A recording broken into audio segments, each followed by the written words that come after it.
History is repeating itself in the Pacific. The U.S. is reviving old World War II airfields that haven't been used in decades. They are doing this to prepare for a possible conflict with an aggressive CCP and to strengthen their position in the region. This strategic revival is a high-stakes gamble to rebalance power in the Indo-Pacific. For the U.S. military, it's a matter of survival. China's precision missile arsenal threatens to destroy key bases in Guam, jeopardizing America's Pacific strongholds. The ghosts of war are stirring, and this time, the battle lines are drawn. These old airfields once played a crucial role in historic missions, like the 1945 bombing raids on Japan from Tinian. As modern warfare shifted to larger central bases, the airfields were abandoned. But with long-range missiles becoming increasingly important, these small forward bases are regaining significance. The U.S. is revamping these forgotten runways into key defense strongpoints.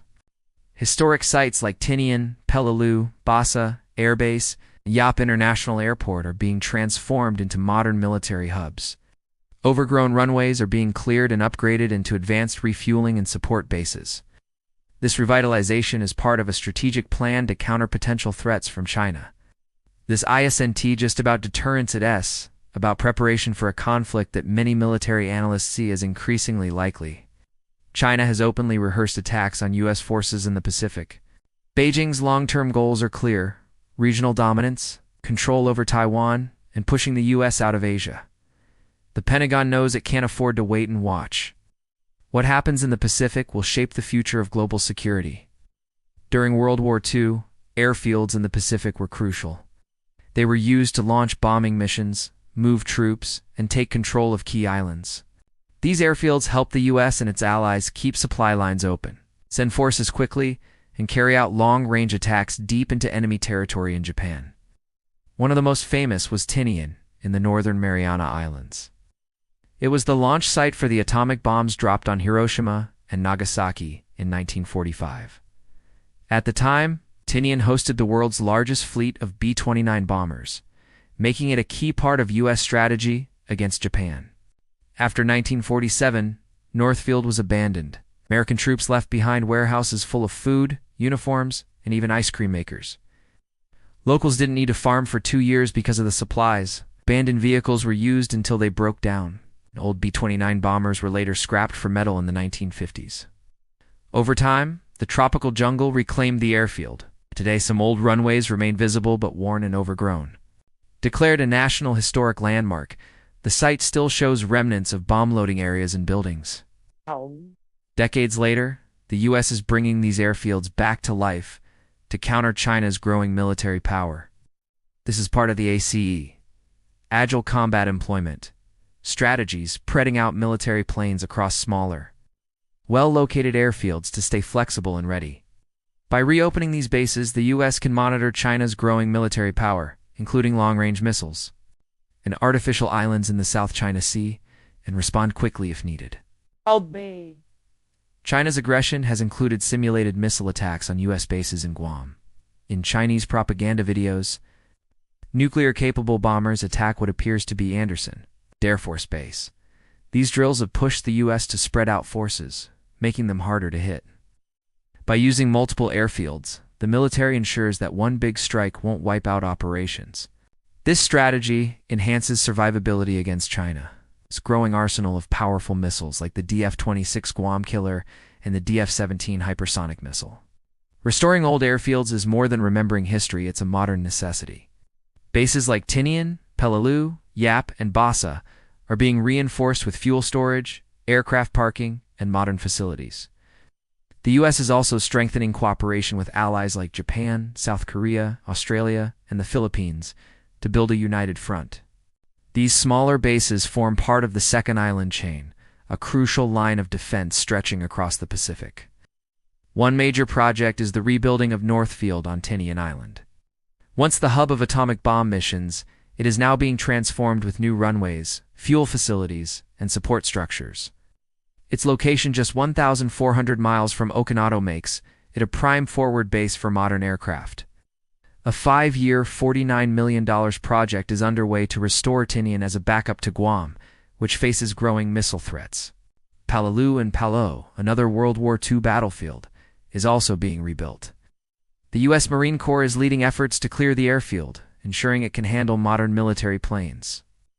Palau is outside the first island chain, giving the U.S. another backup base in case major ones are hit. Palau, a strong ally of the U.S. and a partner of Taiwan, sees this as protection against Chinese influence. Basa Air Base in the Philippines is also being upgraded under the Enhanced Defense Cooperation Agreement. The U.S. has invested $24 million to improve runways, expand hangars, and increase supplies. Its strategic location near the South China Sea makes it critical in countering Chinese aggression. The Philippines has faced constant pressure from Beijing over territorial claims, making Basa a frontline defense hub. Meanwhile, Yapen Micronesia, a Japanese airfield, is undergoing a $400 million upgrade to expand runways, improve fueling, and add advanced navigation. This strengthens U.S. presence in Micronesia, where China has been investing heavily through infrastructure and influence projects. Now, the U.S. is also reinforcing Guam as the hub of Pacific defense. Systems like VAD, Patriot, and Aegis are being deployed to create a layered missile shield. This ensures Guam remains a stronghold despite Chinese threats. These efforts are part of a larger hub-and-spoke system. Guam acts as the hub, supplying fuel, logistics, and command, while smaller bases like Tinian, Yap, and Palau act as spokes. This dispersal makes its forces harder to target and more resilient if one base is destroyed. China's rise makes this strategy urgent. Its military spending has soared to $471 billion in 2024. With advanced missiles, a growing navy, artificial islands, and ambitions to take Taiwan by force, President Xi Jinping has ordered the PLA to be fully modernized by 2027, raising fears of invasion. To counter this, the U.S. is investing not just in airfields, but also in drones, AI, and cyber warfare. Advanced drones like the MQ-9 Reaper provide surveillance and strike options. AI helps analyze battlefield data in real time, detecting missile launches and troop movements faster than humans. Cyber defenses protect U.S. technology, while counterattacks disrupt enemy systems. Restoring these World War II airfields also strengthens alliances. Bases double as hubs for humanitarian missions and disaster relief, showing us commitment beyond military might. Joint exercises like Agile Shield 2024 in the UK highlight interoperability with allies such as Britain, Japan, and Australia. Challenges remain. Many local communities fear environmental damage, loss of land, or cultural disruption. Some Pacific nations also worry about provoking China. The U.S. must balance its military goals with diplomacy, respecting local concerns, and building trust. In the end, revitalizing these airfields is not just a military move, it's a message. The U.S. is signaling that it is prepared to defend its allies, deter China, and shape the balance of power in the Indo-Pacific. With tensions rising, these airfields, once abandoned relics of World War II, are once again at the center of global security.